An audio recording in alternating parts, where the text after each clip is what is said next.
What if I told you there's a half-full glass of water sitting at the bottom of the Atlantic that nobody has touched in over 100 years?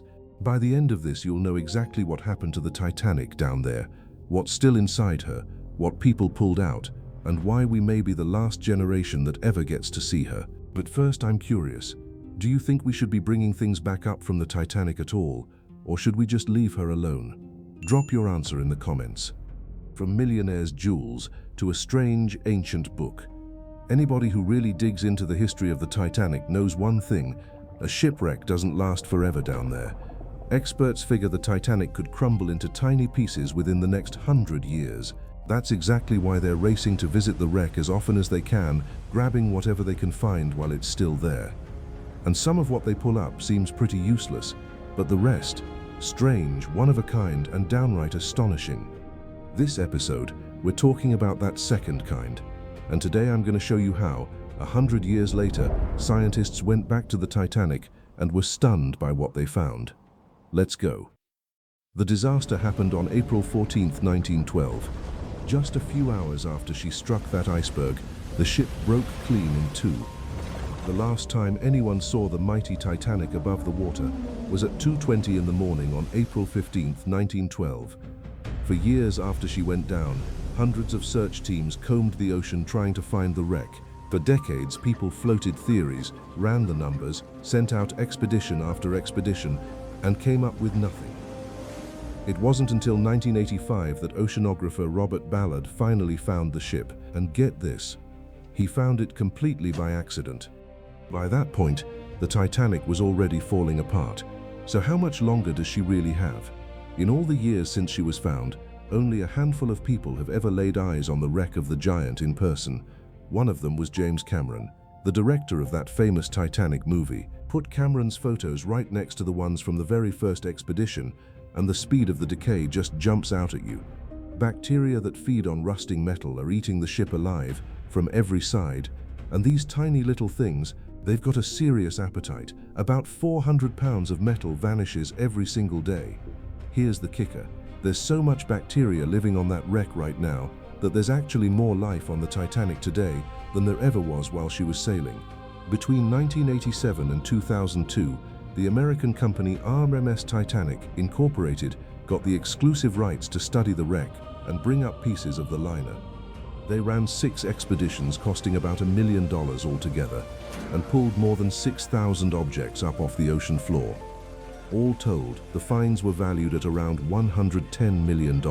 Mostly it was passengers' personal belongings, pieces of those fancy interiors, and parts of the ship's hull. But those legendary jewels never turned up.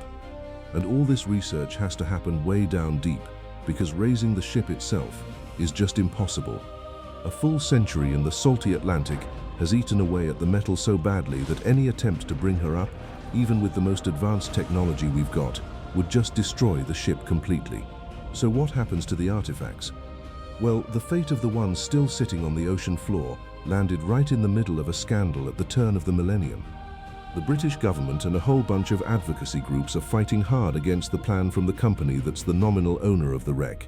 The company's people say they should cut holes in the ship's hull and pull out the valuables still on board, including the Marconi wireless set. That's the rig the Titanic used to send out its very last SOS.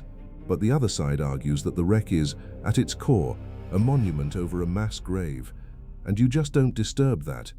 Either way, both sides agree on one thing: the valuable, well-preserved artifacts from the Titanic need to be saved before they disappear for good.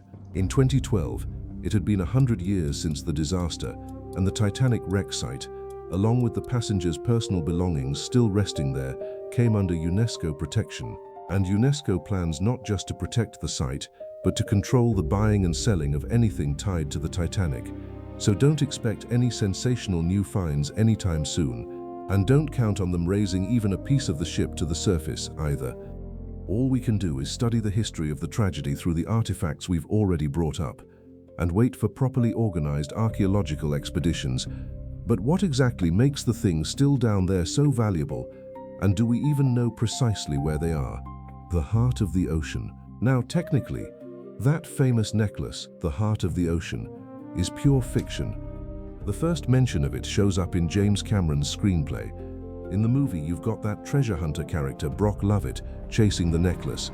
And the story of Rose is partly based on the memories of a real passenger who survived the sinking. Sure, not everything in the film is true, but here's one thing we know for a fact.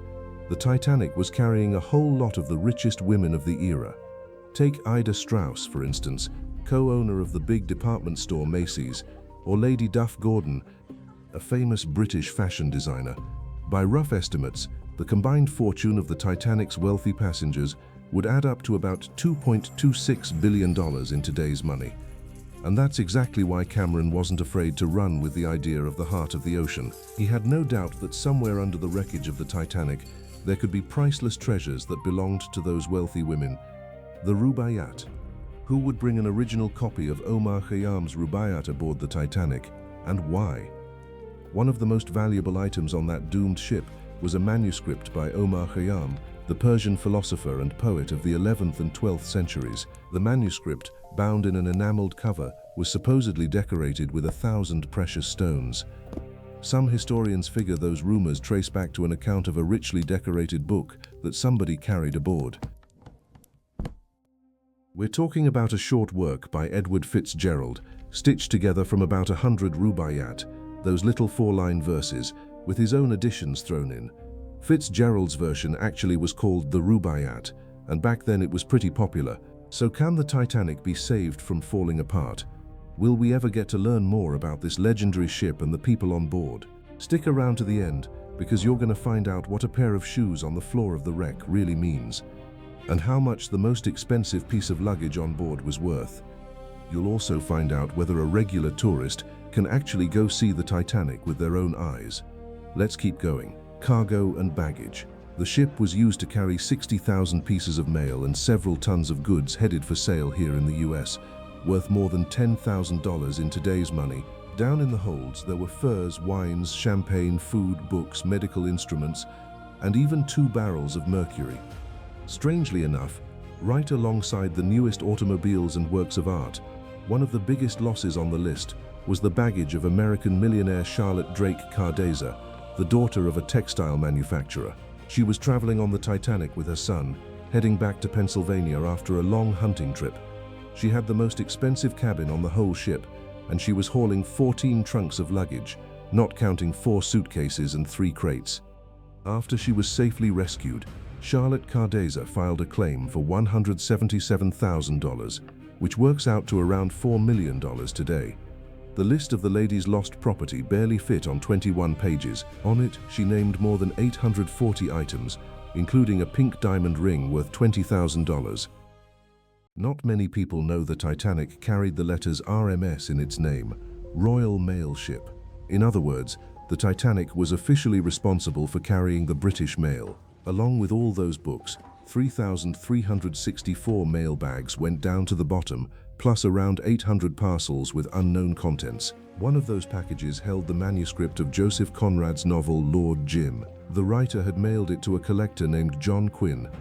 Luckily, Conrad still had his own copy of the manuscript, so the book made it to readers anyway. Clothing and personal belongings. In 2004, someone took a photograph of a pair of shoes lying on the ocean floor at the wreck site.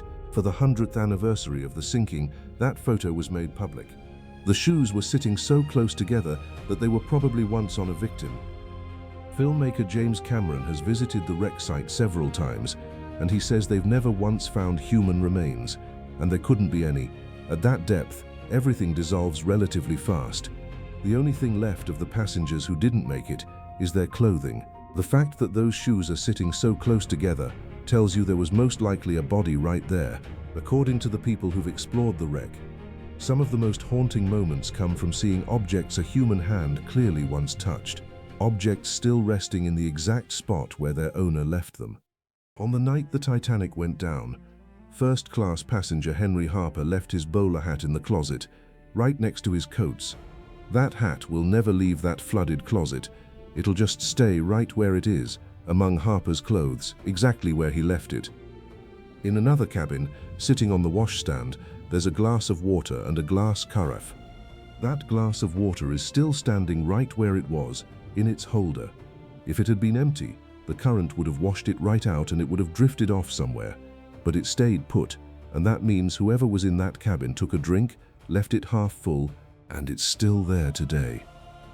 In 2010, a special underwater photo shoot was planned. Extremely high-resolution photographs of the Titanic were taken. They became part of a gallery called Titanic, tokens cardinal years later. For the 100th anniversary, National Geographic put out a documentary that pulled in all the footage from the photo and video shoots of that final dive. It was one of the most recent and one of the biggest, most serious, organized dives down to the wreck.